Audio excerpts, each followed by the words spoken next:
예레미야서 37장 1절에서 17절 교도하겠습니다. 요시아의 아들 시드기야가 여호야김의 아들 고니야의 뒤를 이어 왕이 되었으니 이는 바벨론의 느부갓네살 왕이 그를 유다 땅의 왕으로 삼았음이더라. 그와 그의 신하와 그의 땅 백성이 여호와께서 선지자 예레미야에게 하신 말씀을 듣지 아니하니라. 시드기야 왕이 셀레마의 아들 여우갈과 마아세야의 아들 제사장 스바냐를 선지자 예레미야에게 보내 청하되 너는 우리를 위하여 우리 하나님께 하나님 여호와께 기도하라 하였으니 그때 예레미야가 갇히지 아니하였으므로 백성 가운데 출입하는 중이었더라. 바로의 군대가 애굽에서 나오매 예루살렘을 에워쌌던 갈대아인이 그 소문을 듣고 예루살렘에서 떠났더라. 여호와의 말씀이 선지자 예레미야에게 임하여 이르시되 이스라엘의 하나님 여호와께서 이와 같이 말씀하시느니라. 너희를 보내어 내게 구하게 한 유다의 왕에게 아뢰라.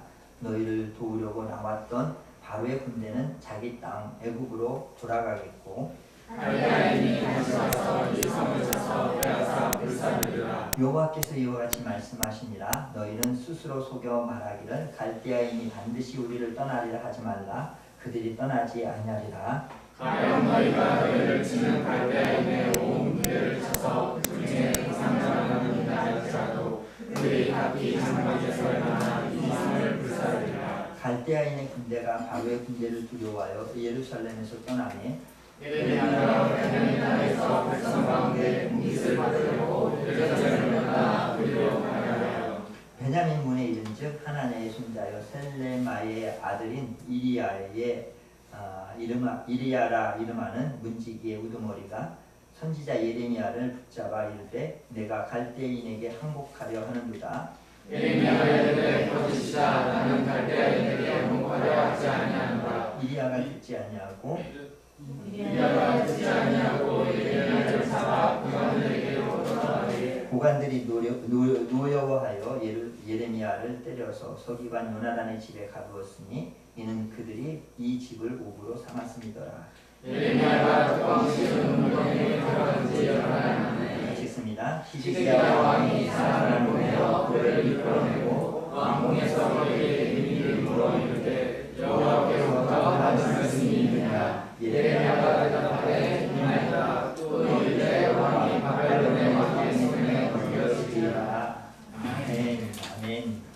예레미야 우리가 계속 말씀을 보고 있습니다. 예레미야 37장은 다시 시드기야 왕 시대로 돌아갑니다. 시드기야가 폐위된 여호야김의 아들 여호야김, 다른 이름으로는 여기에 보니까 고니야 이렇게 설명하고 있는데 여호야김에 이어서 왕위에 오릅니다. 그러나 시드기야는 바벨론의 꼭두각시 노릇을 합니다. 왜냐하면 바벨론이 세운 왕이었기 때문에 그렇습니다. 남유다 백성들은 어떻게 생각했냐면 바벨론으로 포로로 잡혀갔던 여호야김이 다시 돌아올 거란 기대를 갖고 있었습니다. 그렇기 때문에 적통이 아닌 시드기야를 인정하지 않는 그러한 편이었습니다. 그러다 보니까 시드기야의 그러한 사건들은 어떻게 보면 이스라엘 백성들에게 있어서 그렇게 인정하지 않는 그런 왕이었음을 우리가 알 수 있습니다. 그러니까 시드기야는 여호야김과 형제지간인데, 그러니까 이복 형제인데 일종의 배다른 형제이죠. 서자라고 말할 수 있습니다. 그래서 적통으로 보자면 여호야김 이어서 여호야김이 계속 왕을 이어서 해야 되는데 여호야김이 잡혀가는 바람에 이렇게 잠깐 여호야김이 왕에 올랐다가 그를 내리고 그리고 시드기야가 왕이 된 것입니다. 이 일들을 누가 했느냐? 바벨론이 그 왕을 갈아치우는 일을 했던 것입니다. 그러므로 바벨론을 거부하고 있었던 이스라엘 백성의 입장에서 보자면 시드기야를 굳이 그렇게 인정하고 싶어하는 마음이 없었던 것이죠. 제대로 된 왕이라고 생각하지 않았던 것입니다. 그래서 시드기야는 고관들의 눈치를 살펴야 됐고 백성들의 눈치를 살펴야 했습니다. 그리고 열왕기하 24장을 보면 시드기야가 왕이 되었을 때 그의 나이가 21살이었는데 그때 여호야김이 여호야김이 한 11년 동안 통치를 했었으니까 이렇게 보면 여호야김이 왕에 올랐을 때 시드기야의 나이는 몇 살이었냐면 10살이었습니다. 그렇기 때문에 이 여호야김이 통치하고 그 전에 요시야 왕이 죽었을 때 그때의 나이를 살펴보면 그때는 더 어렸었던 나이였다는 것을 알 수 있습니다. 그러므로 시드기야는 형 여호야김 그 배다른 형 여호야김의 통치를 보고 그리고 또 나름대로 백성들의 그런 눈치를 보면서 통치를 할 수밖에 없었던 또 고관들의 눈치를 보면서 그렇게 통치할 수밖에 없었던 정통성이 없는 왕이었습니다. 그러므로 시드기야에게 있어서 백성들의 말은 너무나 중요했습니다. 백성들의 이야기에 귀를 기울여야 됐고 그들이 어떻게 반응하느냐에 따라 행동했던 모습을 살펴볼 수 있습니다. 그렇다고 해서 이 시드기야가 예레미야를 간과했느냐? 그렇지 않습니다. 예레미야를 중요하게 여겼습니다. 왜냐하면 그의 아버지 요시야 때부터 예레미야가 어떤 존재인지를 잘 알고 있었고 예레미야가 끊임없이 예언을 했던 모든 상황들을 그는 보아왔고 그리고 그는 그 상황들에 대해서 민감하게 반응하고 있었습니다. 그렇기 때문에 하나님이 사람 예레미야 그 사람이 이야기하고 말하고 하는 소리에 대해서는 어떻게든 무슨 말인지 듣고 싶어 했습니다. 그래서 자주 예레미야를 불러서 뭐라고 말하느냐 어떻게 된 것이냐 이 일은 어떻게 해야 되느냐 저 일은 어떻게 해야 되느냐 이렇게 자꾸 묻기도 하였고 이렇게 자꾸 그 백성들의 눈치를 살폈지만 그러나 정작 예레미야의 말을 따르는 것이 아니라 결론은 백성들의 말을 따르는 그러한 결정을 냈던 것입니다. 예를 들면 이런 것이죠. 어떤 집사님이 저에게 찾아와서 목사님 이걸 어떻게 해야 됩니까? 저걸 어떻게 해야 됩니까? 그래서 그거에 대해서 제가 자세히 설명해 줬어요. 이렇게 하는 것이 참 좋겠다. 그리고 집에 가서는 아내 말을 듣고 아내 말을 따랐다. 이런 이야기하고 동일한 것이겠죠. 여러분 시드기야는 여론에 민감한 사람이었습니다. 오늘 성경 말씀 예레미야 37장 2절과 3절을 읽어보면 이렇습니다. 그와 그의 신하와 그의 땅 백성이 여호와께서 선지자 예레미야에게 하신 말씀을 듣지 아니하니라. 선지자 예레미야에게 하신 말씀을 듣지 않았다라고 이야기하고 3절로 넘어가서 보면 이 3절과 2절 사이에 뭔가 이렇게 격차가 있다라는 것을 알 수 있습니다. 평면적으로 볼 때는 그냥 며칠 사이에 일어난 일인가? 이렇게 느껴질지 모르지만 전혀 그렇지 않습니다. 이 사건은 매우 역사적인 사건이 길게 그 안에 담겨져 있음을 볼 수 있습니다. 37장 2절과 3절 사이에 시드기야가 여호와 예레미야에게 하신 말씀을 듣지 않았다라고 이야기하다가 3절에서는 제사장 스바냐를 예레미야에게 보내서 예레미야에게 하신 말씀을 이게 기구 이르게 되는 것을 볼 수 있습니다. 뭐라고 말하냐면 너는 우리를 위하여 우리 하나님께 기도해라 이렇게 이야기하는 것을 볼 수가 있죠. 그러니까 2절과 3절 사이에는 뭔가가 끼어있는 역사적인 사건들이 있었다라는 것을 볼 수 있습니다. 도대체 무슨 일들이 이 사이에 벌어진 것일까요? 21장과 34장의 그 이야기들을 쭉 살펴보면 이 내용을 대략 알 수 있습니다.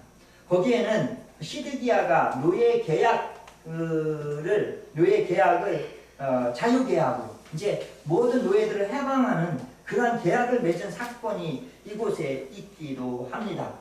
바벨론 침략의 소식을 듣자 시드기야는 이 침략의 소식을 듣자마자 누구에게 달려가냐면 예레미야에게 달려갑니다. 그리고 예레미야에게 기도를 요청하죠. 우리를 위해서 기도해달라. 이렇게 위급한 상황이 되어지니까 기도해달라고 요청했던 것입니다. 그래서 예레미야 37장 3절 말씀에 이런 위급한 상황 속에서 우리를 위해서 기도해달라고 그렇게 추정할 수 있습니다. 이런 기도의 요청이 있으니까 이 요청하면서 예레미야의 이야기를 듣게 되죠. 그래서 그는요 금식을 선포하고 노예 해방을 이렇게 해방 선언을 선포합니다. 여러분 실은 시드기야가 노예 해방을 선언할 이유가 전혀 없고 할 생각도 못했을 것입니다. 어차피 노예 해방은요, 이스라엘 역사 속에서 한 번도 나타나지 않았었던 일들이었습니다. 그리고 이스라엘 백성이 하나님께서 종되었던 것에서 불러냈기 때문에 너희는 절대 종으로 너희 백성을 종으로 삼지 말라 이렇게 말씀하셨고, 혹이나 누군가가 종이 되었다면, 유대인으로 너희들의 종이 되었다면 6년 동안 일하게 하고 7년째 되는 날은 그를 반드시 풀어줘라, 해방시켜라 이렇게 말씀하셨고, 또 시년이 되어질 때는 모든 노예들을 다 해방하라 이렇게 말씀하셨습니다. 이렇게 하나님과 계약을 맺었는데 이스라엘 백성이 한 번도 지킨 적이 없습니다. 오랫동안 이런 것을 지키지 않았던 이 계약이 시드기야가 왕이 되어서 위급한 상황이라고 이 계약을 지키느냐 떠올렸을까 생각해보면 그렇지 않았을 것 같습니다. 만약 이가 이렇게 노예 해방을 선언했다라고 하는 그 원인을 찾는다면 정황상 볼 때 예레미야에게 기도를 요청하러 갔을 때 예레미야가 아마 금식도 선포하게 하고 그리고 노예 해방도 하라고 이야기했던 것 같습니다. 이렇게 충분히 추정할 수 있습니다. 그러니까 그들가 노예 해방을 선언했는데 이 하나님께 기도를 요청하였고, 그리고 기도를 요청한 것대로 실제로 바벨론이 물러가는 사건이 일어납니다. 이게 예레미야 37장 5절 말씀에 바로의 군대가 애굽에서 나오매 예루살렘을 에워쌌던 갈대인이 그 소문을 듣고 예루살렘에서 떠났더라. 그럼 이야기가 좀 이상하죠? 여기까지 우리가 진전되어졌는데 37장 5절에는 다른 말을 하고 있어요. 바로의 군대가 애굽에서 나오매 예루살렘을 에워쌌던 갈대인이 그 소문을 듣고 예루살렘에서 떠났더라. 이런 쯤에 되었을 때에 아마도 예레미야의 애굽의 군대가 이스라엘을 돕기 위해서 올라왔고, 갈대아인들이 이 애굽의 군대가 올라온다는 소식을 듣고 물러갔다는 것입니다. 여러분, 우리는 여기서 놓치지 말아야 될 중요한 부분이 이곳에 있습니다. 시드기야 입장에서 보면 예레미야에게 기도를 요청했는데, 기도를 요청하면서 애굽에도 파라를 보내서 우리를 좀 도와달라 이렇게 이야기를 했습니다. 그런데 시드기야 입장에서 보니까 예레미야에게 기도를 요청해서 기도에 대한 응답으로 바벨론이 물러간 것이 아니라 시드기야 입장에서 보니까 애굽의 군대가 온다는 소식을 듣고 그 바벨론 군대가 물러갔다 이렇게 이해한 것입니다. 여러분, 이 이해가 잘못된 것일까요? 아니요. 시드기야 입장에서 보자면 분명히 이 말이 맞는 이야기입니다. 바벨론이 물러간 그 자체는 분명히 애굽의 군대가 올라온다는 소식을 듣고 그 군대가 물러갔다고 성경은 쓰고 있는데, 이러한 입장에서 보면 분명히 그 말이 맞는 것 같습니다. 여러분, 그렇다면 이 애굽의 군대가 올라온 사건이나 바벨론의 군대가 물러간 사건이나 이러한 사건들 속에서 하나님의 개입이 전혀 없었느냐, 예레미야의 기도가 응답된 것이 아니냐라고 이야기할 때 아니요, 뭔가 관계가 분명히 있을 것 같습니다. 여러분, 이 상황 속에 우리에게 질문이 던집니다. 기도는요, 무용적인 것으로 볼 때 아마도 이 사건에서는 눈에 드러나는 사건이 아니기 때문에 이 사건과 아무런 관련이 없을 것처럼 보입니다. 어떤 일이 벌어졌을 때 물리적으로 볼 때에는 분명히 이것은 애굽의 군대가 올라왔기 때문에 물러간 것이다 이렇게 이야기할 수밖에 없습니다. 그런데 여러분, 과연 아무런 관계가 없는 것일까요? 여러분, 기도는요, 우리가 볼 때에 물리적인 확실한 어떤 현상으로 드러나지 않습니다. 무슨 말이냐면 물리적인 확실성으로 드러나는 것이 아니라 기도는요, 많이 우연하고 연관되어집니다. 우연이라는 그러한 것과 연결되어져 있다 이렇게 볼 수 있습니다. 좀 설명을 할게요. 어떤 사람이 불임이었어요. 너무나 고생을 했습니다. 불임 때문에 이 고생을 하면서 시험관 아이를 시도했습니다. 근데 시도할 때마다 이것이 잘 되지 않았어요. 너무나 속상하고 그래서 도저히 안 되겠다. 목사님한테 이야기하자. 그리고 목사님에게 기도를 요청했습니다. 그런데 어느 날 아이가 생긴 거예요. 그것도 시험관 아이가 아니라 자연 임신이 되어진 것입니다. 이런 일들이 생겨나니까 그녀가 그렇게 생각합니다. 하나님께서 우리에게 은혜를 주셨고 우리에게 이 아이를 허락하셨다. 하나님이 우리의 기도를 응답하셨다. 이렇게 간증했습니다. 그런데 어느 동안 시간이 지나면서 이 고백이 좀씩 바뀌기 시작했습니다. 그때는 무슨 약을 먹고 무슨 음식을 먹어서 내 체질이 개선되어지니까 아이가 자연스럽게 임신되었다라는 그러한 생각이 들기 시작했습니다. 여러분, 겉으로 볼 때는 어떤 게 더 확실합니까? 체질을 개선하고 그리고 이렇게 몸에 약을 잘 먹어서 이렇게 체질을 완전히 바꿔놨더니 임신이 되었다는 사실이 더 확실합니까? 아니면 기도했더니 나았다는 사실이 더 확실합니까? 물리적으로 볼 때는 훨씬 더 이 전자의 편이 훨씬 더 크다라는 사실을 알 수가 있습니다. 그렇다면 기도라는 것은 도대체 무엇입니까? 기도는 어떻게 증명되어지는 것입니까? 여러분, 기도가 증명되어지는 것은 믿음밖에 없습니다. 믿음으로 기도는 증명되어지는 것입니다. 믿음이 아니면 도대체 이것은 이해할 수 없는 일들이 됩니다. 이 사람에게 입장에서 보면 처음에는 믿음을 가졌어요. 하나님이 도와주실 것을 확신했어요. 그래서 그 믿음에 따라서 하나님이 내게 이런 은혜를 주셨다. 기도를 통해서 이런 것들이 이루어졌다. 이렇게 고백했어요. 근데 시간이 지나가면서 그 안에 믿음이 사라지니까 이 기도의 응답이 아니라 이것은 체질 개선으로 인해서 생긴 일이다. 이렇게 받아들이게 되었다는 사실입니다. 여러분, 시드기야가 같은 상황을 만난 것이에요.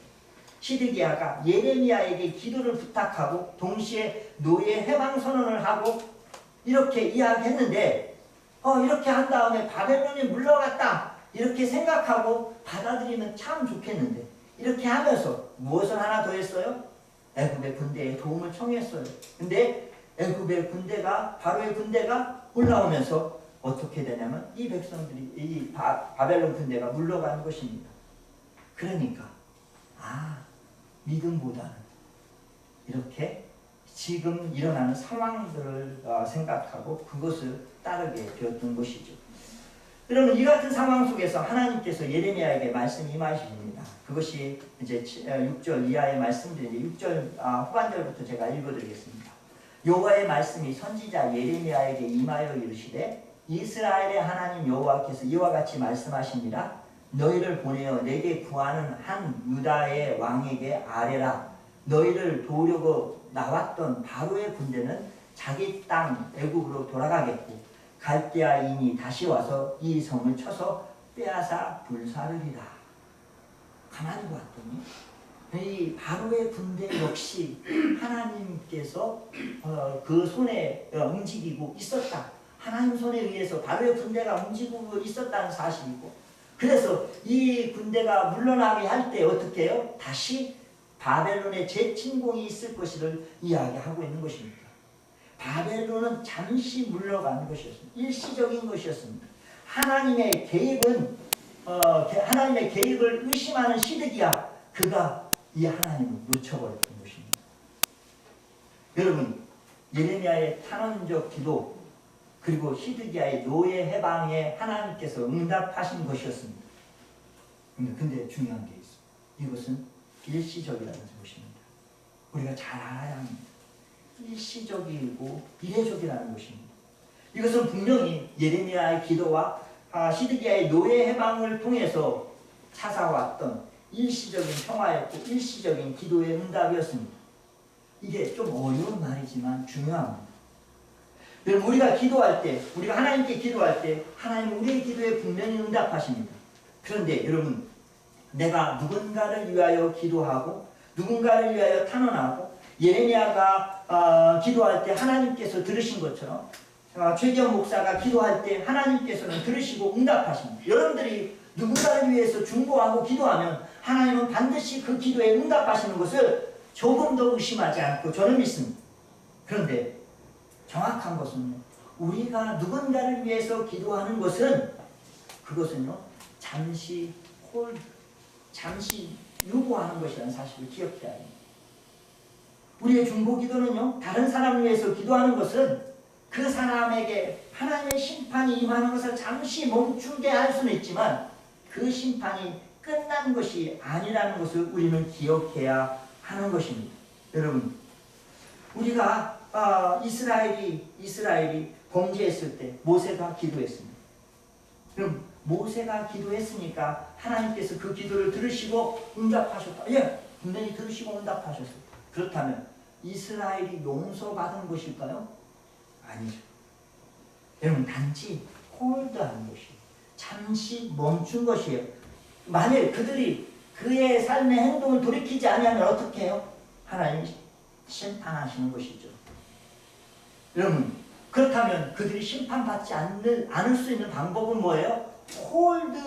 홀딩된 상태에서 그들이 어떻게 해요? 돌아서는 거예요. 돌아서는 거예요. 여러분, 우리가 이것을 놓치고 있다는 사실입니다. 그래서 우리는요, 우리가 누군가를 위해서 기도하면 그것으로 끝난 것이라고 착각하는 경우가 있습니다. 여러분들이 목사님 기도해 주세요. 네, 제가 기도할 수 있어요. 그러나 그것이 전부라고 생각하면 오산인 것이에요. 이제 기도가 다 끝난 게 아니라는 사실입니다. 그러므로 여러분들이 제게 기도를 부탁해서 제가 기도를 하지만 저를 너무 신뢰하지 마세요. 무슨 말이냐면, 여러분, 제가 기도하는 것은 일시적인 것이고 단지 유보를 조금 하나님의 심판을 좀 어떻게 하는 거예요? 조금 더 홀딩하는 것이에요. 조금 더 그렇게 이끌고 있는 것이에요. 그러므로 이것이 종료를 이끌어내지 않는다는 사실을 기억해야 되는 것이에요. 왜냐하면 예레미야를 통해서 했던 것처럼 하나님께서는 우리의 기도를 통해서 하나님께서는 분명히 움직이십니다. 하나님께서 일하신다고 할 수 있습니다. 그러나 결코 그것이 끝이 아니라는 사실을 반드시 기억해야 하는 것입니다. 여러분, 우리의 기도를 통해서 하나님은 분명히 역사하시고 있지만 그러나 그 기도가 영원하거나 또 종료된 사건이 아닙니다. 우리의 중보 기도는 잠시 홀드되어 주는 것일 뿐입니다. 그때 어떻게 해야 돼요? 태도를 바꿔서 돌이켜야 하는 것입니다. 그럼 이 이야기와 재미있는 이야기가 37장에 이어서 나옵니다. 11절부터 바벨론이 물러간 다음에 예루살렘에 평화가 찾아온 잠시, 이때에 예레미야가 예루살렘을 떠나서 한 5km 정도 떨어진 고향 아나돗으로 갑니다. 여러분, 어쩌면 지난번에 들었던 것처럼 사촌 하나멜이 자기 땅을 팔아달라고 해서 샀었던 일이 있잖아요. 그래서 그 땅을 확인하러 갔는지도 모르겠습니다. 그렇게 베냐민 지파 문 앞에 섰을 때 수문장 이리야가 예레미야를 체포합니다. 제목은 내가 바벨론에게 항복했다라는 사실이었습니다. 예레미야는 나는 아니라고 이야기합니다. 소용없었습니다. 그 고관들은 그를 끌어다가 심하게 매를 때리고, 그리고 서기관 요나단의 집에 뚜껑이 씌어진 물이 없는 웅덩이에 그를 가두어 두었습니다. 이 사실을 누가 듣게 되냐면 시드기야가 듣습니다. 여러 날 동안 거기에 갇혀 있었는데 예레미야를 이 시드기야가 한참을 지켜보다가 불러내요. 예레미야를 다시 부릅니다. 즉 예레미야를 석방시킨 것입니다. 거기서 꺼내준 것이죠. 근데 그의 목적은 예레미야를 석방시키는 데 있는 게 아니라 예레미야에게 무엇인가 말을 듣고 싶은 거예요. 지금 바벨론 군대가 물러갔는데 그렇다면 이 물러간 것으로 인해서 혹시나 예레미야 내가 하나님께로부터 받은 말이 있느냐 라고 물어보는 것이었습니다. 그것도 비밀리에 그렇게 불러서 물어보았습니다. 다 바벨론이 물러갔으니까 다 끝난 것인지를 확인하고 싶었던 것이죠. 예레미야 선지자에게 예레미야 선지자 과연 다 끝난 것인가, 이제 끝난 것인가 이렇게 물었더니 예레미야의 대답은 이 상황은 일시적인 것이고 제 침공이 있을 거라고 예언합니다. 이것이 17절 말씀이죠. 시드기야 왕이 사람을 보내어 그를 이끌어내고 왕궁에서 그에게 비밀이 물어 이르되 여호와께로부터 받은 말씀이 있느냐? 예레미야가 대답하기를 있나이다. 또 이르되 왕이 바벨론의 왕의 손에 넘겨지리이다. 여러분, 시드기야가 그 말을 듣고 예레미야의 예언을 받아들이지 않습니다. 예레미야는 그렇게 이야기하죠. 왕이 바벨론의 왕의 손에 넘겨지리이다. 이렇게 말합니다. 여러분, 기도의 위험성이 여기 있어. 기도의 위험성. 내가 기도하지 않는 것의 위험성이 여기 있습니다. 누군가를 위해서 중보 기도하고 일시적으로 어떤 일들이 멈춰서거나 어떤 일들이 응답되어질 수 있어요. 그러나 그것이 궁극적인 것이 아니라는 사실을 잊지 말아야 돼요. 여러분, 중보 기도는 언제나 일시적이고 유보적인 것이고 잠시 홀드한 것이라는 사실을 잊지 말아야 합니다. 여러분, 기도는요 항상 1인칭이에요. 1인칭. 제가 오늘 설교 제목을 내가 기도해야 한다 라고 말했던 것처럼 항상 기도는 1인칭이어야 하는 것입니다. 너가 기도해줘가 아니네. 나를 위해서 기도해다오. 누군가가 우리에게 부탁할 수 있습니다. 분명히 우리가 기도해 줄 것입니다. 그러나 나의 문제가 완전히 해결되어진 것이 아니라 잠시 홀드한 것일 뿐이라는 사실입니다. 그것을 놓치지 말아야 됩니다. 기도는 언제나 몇 인칭을 해야 된다고요? 1인칭을 해야 됩니다. 1인칭. 내가 해야 되는 것이에요. 이런 점에서 보자면 예레미야에게 기도를 부탁한 것이 오히려 시드기야에게는 독이 되었다고 말할 수 있을 것입니다. 그러니까 여러분들은 제게 기도를 부탁했다고 끝났다라고 하는 사람은 이제 조금 마음이 찜찜할 거예요. 찜찜할 거예요. 에스겔서 36장 36절 말씀에 보면 이스라엘이 포로 생활을 마치고 다시 예루살렘으로 돌아와서 그 성전을 회복하고 다시 짓게 될 것을 하나님께서 에스겔 선지자를 통하여서 말씀하십니다. 36장에 이렇게 말씀하시고 37장에는 이 일들이 직접 일어날 것을 보여주시기 위해서 마른 뼈가 살이 붙어가지고 큰 군대를 만드는 그러한 모습을 실제로 이렇게 눈으로 환상으로 보여주십니다. 이렇게 이스라엘 백성이 회복될 것이다 라고 보여주면서 에스겔서 36장 36절에 이런 말씀을 하십니다. 보니까요, 제가 한번 읽어드릴게요. 너희 사방에 남은 이방 사람이 나 여호와가 무너진 곳을 건축하며 황폐한 자리를 심을 줄을 알리라. 나 여호와가 말하였으니 이루리라. 나 여호와가 말하였으니 이루리라. 하나님께서 말씀하셨으니까 이런 일들을 반드시 이루겠다. 이렇게 하나님의 굳건한 의지를 말씀하셨습니다. 근데 뭐예요? 중요한 것은 이것이 죄송하지만 이루어지지 않습니다. 하나님께서 하시겠다라고 했는데 이루어지지 않습니다. 왜 안 이루어지는가? 37절을 보면 나옵니다. 37절을 제가 6절과 함께 읽어보겠습니다. 너희 사방에 남은 이방 사람이 나 여호와가 무너진 곳을 건축하며 황폐한 자리에 심을 줄을 알리라. 나 여호와가 말하였으니 이루리라. 주 여호와께서 이같이 말씀하시느니라. 그래도 이스라엘 족속이 이같이 자기들에게 이루어주기를 내게 구하여야 할지니라. 여러분, 내가 기도해야 된다는 거예요. 내가 기도해야 1인칭입니다. 하나님께서 세우시겠다고 이야기하셨지만 누가 기도해야 돼요? 내가 기도해야 그것이 이루어진다는 것입니다. 하나님께서 이 백성들을 회복하기로 계획을 세우셨지만 하나님의 계획이 이루어지는 것은 누가 준비해야 되냐면 내가 기도하고 내가 준비하고 내가 내면적인 변화가 일어날 때 이 사실들, 이 약속들은 이루어진다고 말씀하시는 것입니다. 그러므로 여러분, 우리가 기도해야 돼요. 내가 기도해야 되는 것이죠. 기도는 내가 하는 것이지 너가 하는 것이 아니에요. 나를 위해서 좀 기도해줘. 넌 뭐 하려고? TV 보려고? 핸드폰 보려고? 영화 보려고? 놀려고? 절대 그런 거 아니에요. 여러분, 엄마가 기도하고 아빠가 기도하니까 우리 아버지가 목사니까 그래도 우리 빵집 리더가 우리를 위해서 늘 기도하고 있으니까 염려하지 마세요. 걱정하지 마. 너희는 걱정하지 마. 넌 기도 안 해도 돼. 내 아빠가 기도할게. 어린 반푼어치도 없는 말. 여러분 기억해야 돼. 우리 아이들이 자기를 위해서 기도해야 그것이 이루어진다는 것을 기억해야 돼. 그것을 가르쳐야 돼. 물론 잠시 홀드할 수 있어요. 목회자의 기도가 잠시 홀드할 수 있어요. 그러나 최종적으로 자기가 기도해야 이것이 이루어진다는 것을 성경은 말하고 있다는 사실입니다. 내가 기도해야 됩니다. 엄마가 기도하니까 너 하나도 걱정하지 마. 잘 될 거야. 뭘 걱정하지 마. 기도해야지. 기도해야지 걱정이 사라지죠. 기도하지 않으면 여전히 그 상황대로 있는 거예요. 우리 아이들에게 그럼 반드시 기도를 가르쳐야 합니다. 우리 아이들에게 같이 기도해야 돼요. 여러분 우리 자녀들에게 어떻게든 기도하는 일들을 가르쳐야 된다는 생각을 했습니다. 우리가 금요일마다 나와서 기도하고 새벽마다 나와서 하나님 앞에 기도하고 열심히 기도합니다.